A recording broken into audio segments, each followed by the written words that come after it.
थियो आहे? छा मसइलो थियो आहे? सुञाण पिया वियासीं तक़रीबन 11:30 खनि थियो।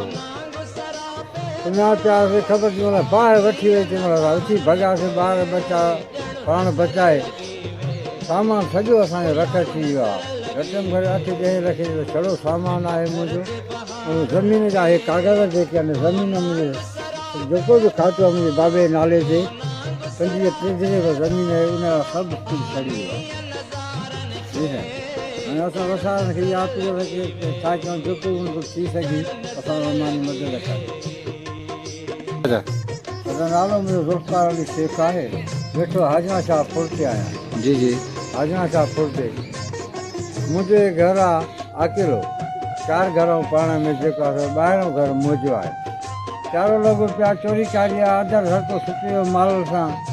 ख़बर 11:30 खनि थिया त मुंहिंजे घर में जेको ईअं मच मरी आहे। त मां पंहिंजा जेका ॿार बचा कढी ॿाहिरि निकितसि।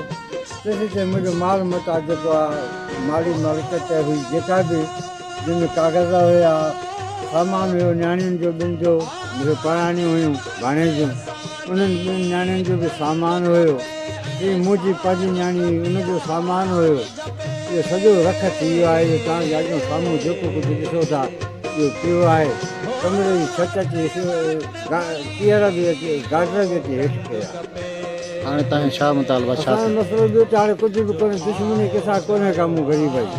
हे बाबा जाम मां त छक मज़ो ख़ुदा से ॼाणे केर बि करे पाण लॻी आहे, बिजलीअ मां लॻी आहे, जेको करे आहे त बि ख़ुदा से ॼाणे। मां ॾिठो त कंहिंखे कोन्हे नी भाउ, बुझियला।